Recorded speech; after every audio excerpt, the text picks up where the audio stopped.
કૃષ્ણ કનૈયા લાલની જય હો. એક સુંદર વાર્તા છે.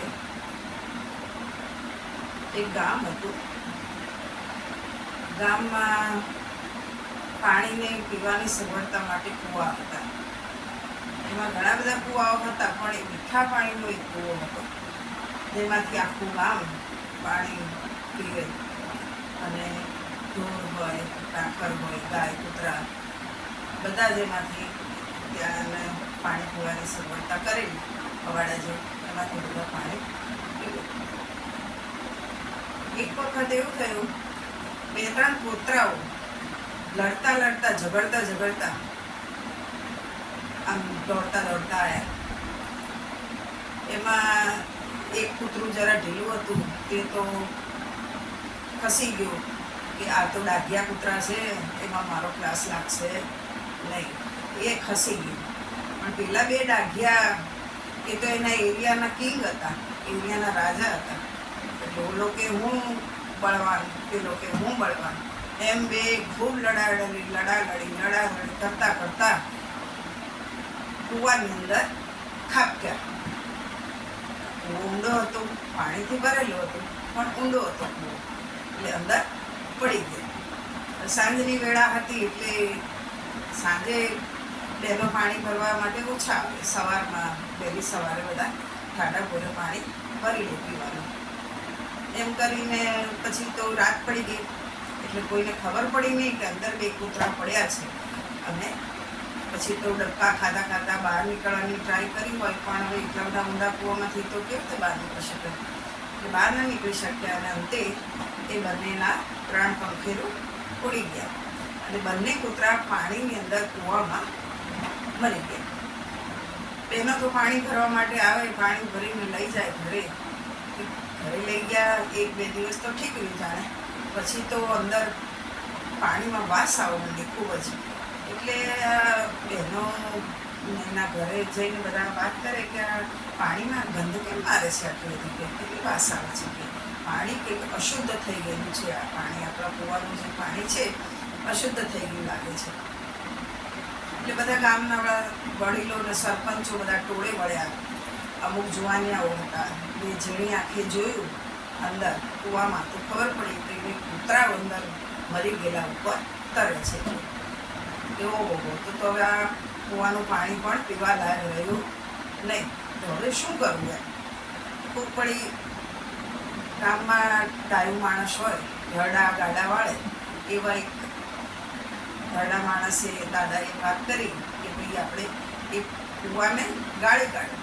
કૂવાનું જે બી અંદર જે ગંદુ પાણી છે એ આપણે બધા ભેગા થઈને એ કૂવામાંથી ઉલેચી કાઢીએ પાણી. પછી અંદર જે ચોખ્ખું નીર આવશે, જે ચોખ્ખું જળ આવશે, એ પછી આપણે પીવા લાયક રહેશે.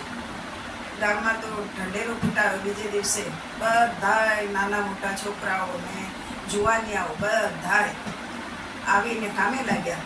2-4 ઘરડા પણ આવ્યા. એ ઘરડાઓને જુવાનિયા કે તમારું કામ નથી, કે તમે તારે જાઓ કે ઘેર આરામ કરો, તો બધું અમે કરી લઈશું. એટલે સારું ભાઈ તારા ઘરડા તો બચ્ચે ઘરે બેસી ગયા. કરતા 2-3 દિવસમાં તો છોકરાઓ ભેગા થઈ અને આખો કૂવો ઉલેચી કાઢ્યો. ને પછી એક દિવસ રહી, બીજે દિવસથી અંદર તો નવા નીર અંદર ઊંચા આવવા માંડ્યા. પાણી તરત જ આવવા માંડ્યું, અંદરથી આવ થવા માંડી પાણીની. પાછો કૂવો જેટલો હતો એટલો ભરાઈ ગયો. છોકરાઓને જે બધાએ આગેવાની લીધી હતી અને જેણે આ બધું કામ કર્યું હતું, એ બધા ખુશ થઈ ગયા કે અમે કેવું સરસ કામ કરી કાઢ્યું કે ગામમાં હવે આ કૂવામાં પાણી આપણે જે છે એ પીવા લાયક થઈ ગયું છે. વળી 1-2 દિવસ થયા, વળી પાછી પાણીમાં વાસ આવવા માંડી.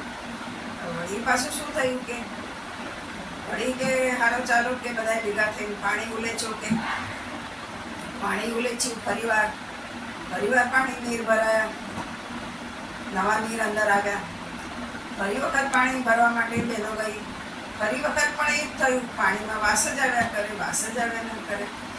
આ બધા વિચાર કરે કે હારું આટલું બધું ચોકસાઈથી આપણે આ પાણીને આ કૂવાની ગાળીએ છીએ અને સફાઈ કરીએ છીએ, તો પણ એમ કે આ કૂવાની ગંદકી કેમ દૂર થતી નથી, અંદરથી પાણી કેમ શુદ્ધ આવતું નથી, એવું બધા વિચારવા લાગ્યા.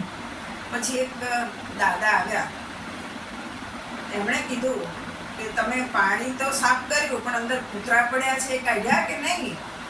કૂતરા કાઢ્યા વિના તમારું પાણી ક્યાંથી ચોખ્ખું થવાનું? જો પાછી ફરી ગંદકી કરવાનું જ છે. આ વાર્તા ઉપરથી આપણે બધાએ એ શીખ લેવાની છે કે આ કળિયુગમાં આપણે ભજન, કીર્તન, ધર્મ, ધ્યાન, દાન ઘણું બધું કરીએ છીએ, દર્શન કરીએ છીએ, જાત્રાઓ કરીએ છીએ, સ્નાન કરીએ છીએ ગંગાજીમાં, મોટી મોટી નદીઓમાં, દાન આપીએ છીએ, મોટા મોટા તખ્તાઓ પર લખાવીને કે કોઈ ફલાણા ભાઈ આટલું દાન આપ્યું, કોઈ ભાઈ આટલું દાન આપ્યું. સારી વાત છે, કરવું જોઈએ બધું, પણ એ અંદર આપણા જે કામ, ક્રોધ, લોભ, મોહ, મદ, મત્સરના જે હાડકા છે ને, એ જે આપણી કુમતિ છે ને, એ આપણે ત્યાંથી નીકળતી નથી. એટલે આપણે ત્યાંના ત્યાં રહીએ છીએ, આગળ વધી શકતા નથી. એટલે પછી એ લોકોએ અંદર ઉતરી અને પેલા કૂતરાના હાડકા ગળી ગયેલા બધું ગંદકી હતી એ બધી બહાર કાઢી અને પછી પાણી પીવાલાયક થયું. અને પછી બધાએ તાળીના ગડગડાટથી બધાને વધાવી દીધા અને બહુ સરસ કામ જુવાનિયાઓ અને ઘરડાઓએ, ગામના વડીલોએ ભેગા થઈને કર્યું. ઉમાપતિ મહાદેવની જય હો. કૃષ્ણ કનૈયા.